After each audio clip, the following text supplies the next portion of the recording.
Write this down: 30 to 36 months. According to researchers who tracked hundreds of children's tantrums in real time, second by second, that is the exact window where tantrums hit their statistical peak. Not roughly, not vaguely, measurably, the worst it gets before the numbers start dropping. If your toddler is anywhere near that window right now, I need you to hear something before you watch one more second of this video. It gets better, and most parents have no idea how soon. Here's where this comes from, because it matters. Researchers Michael Podagal and Richard Davidson, working out of the University of Wisconsin, ran one of the largest studies ever conducted on childhood tantrums, tracking the behavior of 335 children between 18 months and 5 years old. Instead of guessing, they had parents log tantrums in detail, broken into 30-second intervals, capturing exactly what was happening moment by moment. What came out of that data is the closest thing we have to an actual timeline of the worst years of toddler parenting, and almost no parent has ever seen it laid out plainly. Here's how the climb happens, based on that research and the studies that built on it. Around 18 to 24 months, tantrums are already common, showing up in roughly 87% of children that age. That number does not level off. It keeps climbing. By 30 to 36 months, right around a toddler's third birthday, it reaches 91%. Think about what that actually means. In that window, having tantrums is not the exception among toddlers. It is closer to the default setting. If you are standing in your kitchen right now, wondering what is wrong with your child, the honest answer, backed by the data, is nothing. You are simply parenting a toddler at the exact coordinates on the map where almost everyone else is going through the same storm. So, why does this specific window produce the worst of it? Picture what is colliding inside your toddler at exactly this age. Their sense of self is exploding. They want to choose their own shirt, carry their own cup, walk instead of be carried, decide instead of comply. At the very same moment, their vocabulary is still catching up to the size of what they're feeling. You end up with a toddler who has enormous, adult-sized wants and toddler-sized words to express them with. That gap is widest almost exactly in this window, and a tantrum is what happens when the gap gets too big to hold quietly. It is not a character flaw showing up on schedule. It is closer to two separate developmental clocks running at different speeds inside the same small body, and for a while, the faster one wins. Here's the same exact trigger, playing out at 3 different ages, so you can actually see the curve instead of just hearing about it. At 18 months, a toddler denied a second cookie, mostly cries, maybe drops to the floor, and is usually distracted within a minute by literally anything else in the room.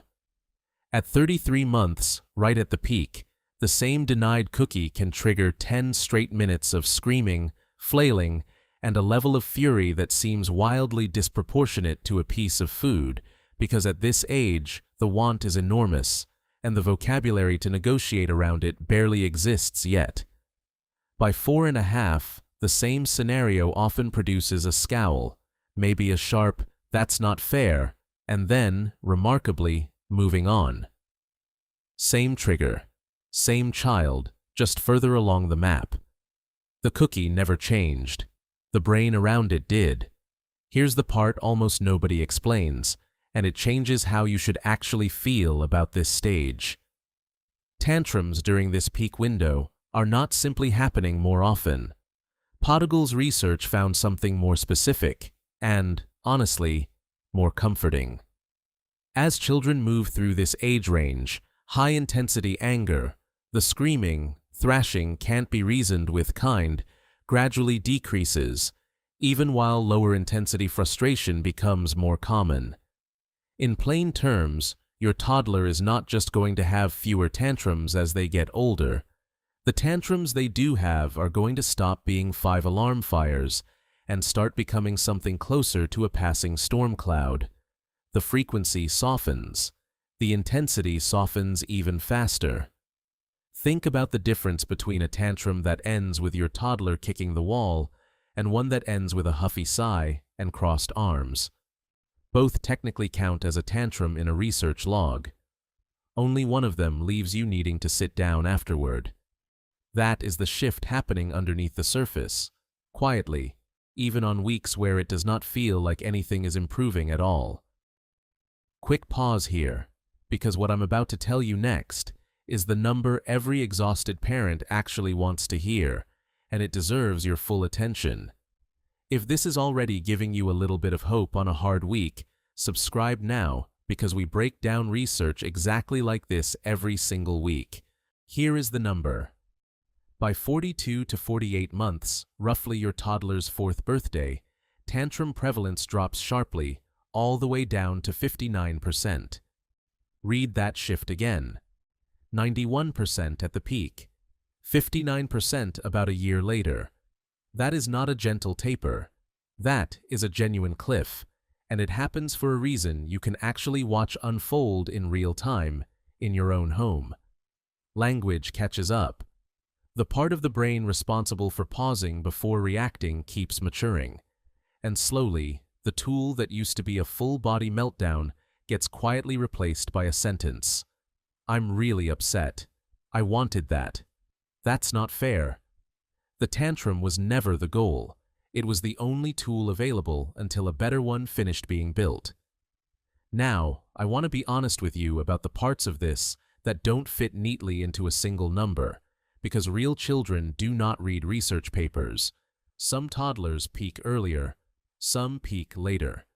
Some 3-year-olds are already mostly through the worst of it, while some 4-year-olds are still deep in the thick of it, and both of those children are still well within the range of typical development. Researchers studying this same data found that even at 3 and 4 years old, tantrums remain common enough that many children are still having roughly one a day. Common does not mean easy. It just means you are not failing, and your child is not broken. You are simply somewhere on a curve that nearly every toddler travels, just at your own particular pace along it. This is also worth saying plainly, because so many parents quietly compare their toddler to the one at daycare who never seems to melt down. Averages are made of individuals, and no individual toddler walks the average line exactly. Birth order changes it. Temperament changes it. A toddler who is more sensitive to sound, more particular about routine, more intensely wired in general, as we've talked about in other videos, may ride a taller, later version of this same curve. That does not mean the map stops applying to them. It means their specific spot on the map sits a little further along the timeline than someone else's, and it will still, eventually, come down the other side. Here's what I want you to actually do with this information, because a statistic alone will not get you through a Tuesday afternoon meltdown in the cereal aisle. On the hardest days, especially somewhere around that 2.5 to 3 year mark, remind yourself that the invisible work is already happening, even when nothing about today feels different. It happens in fragments, most of which you will barely notice while they're occurring. A new word this month that replaces a scream from last month. A pause before the meltdown that wasn't there a few weeks ago, even if the meltdown still happens after it. A morning where the denied cookie gets a groan instead of a collapse. None of these moments feel like progress in the middle of a hard week. Stacked together over months, they are the entire curve, quietly bending downward while you're too tired to notice it happening. So, the next time you're standing in the middle of a meltdown, feeling like this will never end, I want you to remember one thing, because it happens to be true and backed by real numbers. This has an expiration date. It is not vague. It is not a hopeful guess parents tell each other to get through the week. Researchers have actually mapped the climb and the fall, and you are living somewhere on that map right now. If this gave you a little bit of hope on a hard day, subscribe right now, because every single week we break down what is actually happening inside your toddler's mind, backed by real research, explained in a way that finally makes sense. And if you know a parent standing in their own version of the cereal aisle right now, convinced this is forever, send them this video today. Sometimes the only thing anyone needs to hear is that there's an end date, and it's closer than it feels.